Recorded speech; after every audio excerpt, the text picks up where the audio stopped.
everyone, welcome to our house for a quick and easy dinner. So I thought we'd do a follow-up to the pantry staples meal planning videos that we did the other day and handouts with a quick and easy recipe that you can do at home with the items that you have in your fridge and your pantry, and you can get your kids involved in cooking the meals as well by giving them each a task to make the cooking process go a little bit quicker, so we're not spending a ton of time in the kitchen. So we'll get started. So Thaddeus is going to go ahead over and get the rice going.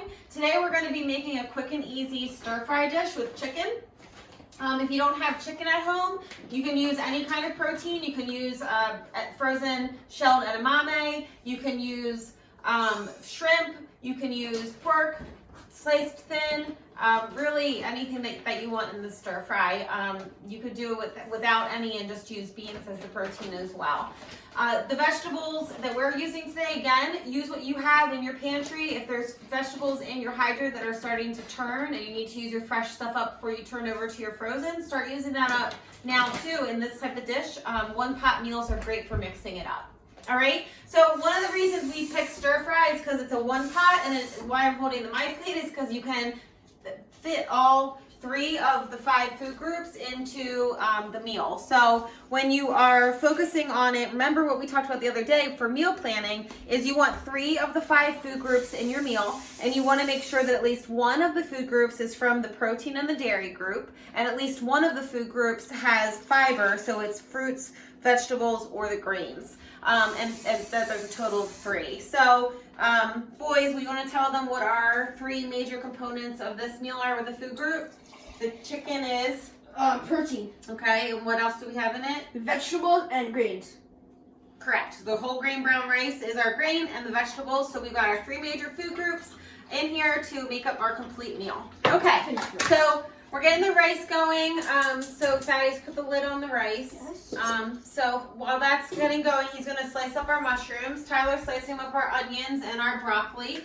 We have some broccoli that we're going to use up. And then what I'm going to do is I'm going to start doing the chicken. So I cut up the chicken and prepped it earlier today. And I marinated it so it's a little bit more flavorful. Really, you only need like 30 to 45 minutes to marinate. So I want to say, if you're at home and you're like, I don't know where to even start with spices and sauces, you can get a little help from the store. But this is what we started off ours with. I used it as the base, and then I added in other fresh herbs and spices into it to make the marinade a little bit more fresh tasting.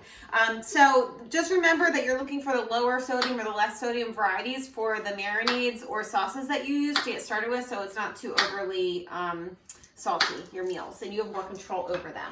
All right, so I'm gonna get started on the chicken while the boys are prepping our veggies, and we've got our rice going.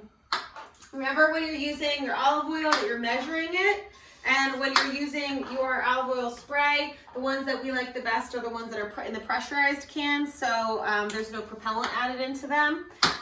So you're gonna put your pan on medium-high heat, and we will get this. And we'll start searing off our chicken. Once the chicken gets cooked through, then we will pull it, and then we're going to combine everything together with all of the vegetables.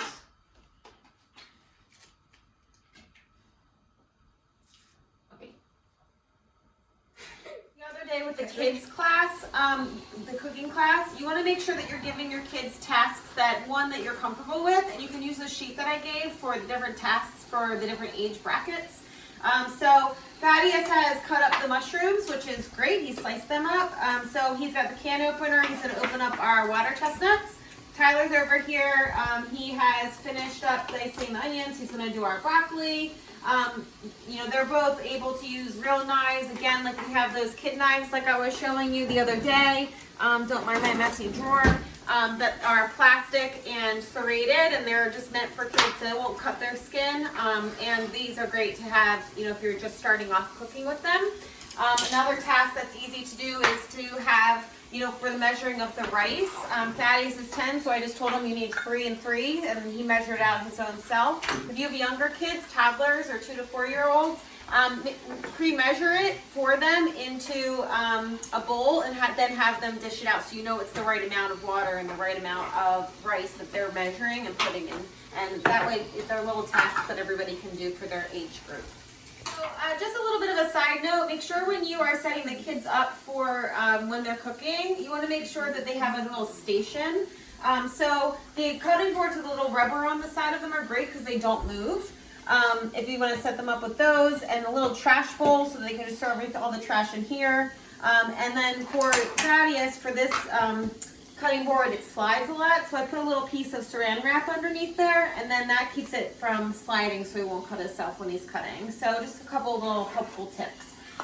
So what we're going to do is, I've kind of done this in shifts to make it easier. So while the rice was cooking and I was finishing up the chicken, I'm just keeping it in here to stay warm while we go ahead and start the veggies. And then afterwards we'll kind of throw it all together. If you're doing like shrimp, or like a veggie-based protein, like edamame, it's so quick you won't need to kind of separate the cooking. But for the chicken, specifically with how much chicken I need with feeding all of us, especially these two, I need to make sure that I am doing enough chicken. So we'll get started with the veggies. So Tyler can hand me the onions. We'll get started with those first. You'll need a little bit of your spray. Remember, if you're using olive oil, you want to stick to no more than a tablespoon of olive oil per 2 servings to keep it low fat. So you can saute your onions and your garlic first. This is just quick and easy. We already get the garlic already chopped up, but you can certainly get the fresh garlic and do it yourself. If you don't have anything fresh in the house right now, just use your garlic powder. Use what you have and what spices and herbs that you like. Okay, so once you got your veggies starting to saute, we'll add in everything else. So we'll start off with the mushrooms next because the mushrooms add a lot of moisture. So you want to cook them all first, and then we'll throw in the fresh broccoli. And then, just to make things a little bit easier, we got the frozen stir-fry blend. You could use all frozen stuff. You wouldn't have to even use any fresh for this dinner. I've in the past used a bag of the frozen broccoli, the frozen veggie mix, and just the water chestnuts, and then called it a day. You certainly don't need to do a lot.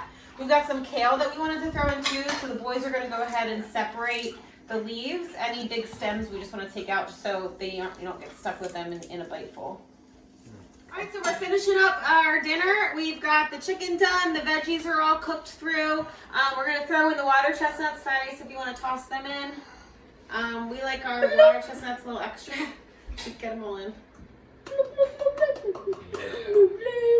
Okay, thank you.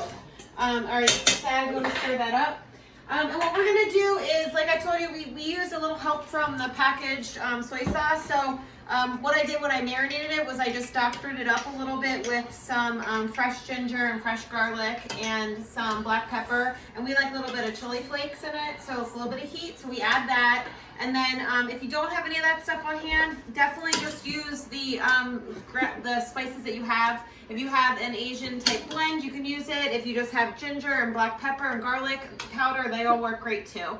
So you can go ahead and add it. You can go ahead and add the rest of the sauce. We're going to saute it, and then we're going to add the chicken all in, drizzle it kind of evenly around. There you go. And then we're going to toss it one more time. We're going to toss the chicken in. Like I said, I just had it warming in the oven. And you could leave the chicken on the side too if you just wanted to have everybody dish out their own protein. If you were making this ahead of time, and if it's during a normal work week or even now, if you wanted to do a big pot of the vegetables and then do shrimp and then do chicken and then do the edamame and keep them separate and then make little containers up and keep them in the fridge, and then that way you've got like 3 or 4 different meals with different proteins, and you won't feel like you're eating the same thing for lunch the next day or warm-ups. All right, so we'll bring this over, put it into our serving bowl, and that is dinner. So thank you so much for coming to our house to cook with us. I hope that this helps give you some ideas for what to use in your pantry or your freezer to make a healthy dinner. Remember, you need at least 3 of the 5 major food groups. You want to make sure that you're getting your kids in the kitchen so they can help you out and take a little ownership over the meal. And that's it. So we're gonna eat. You guys have a great night. Stay safe, stay healthy, and stay sanitized. Bye, everyone. Bye.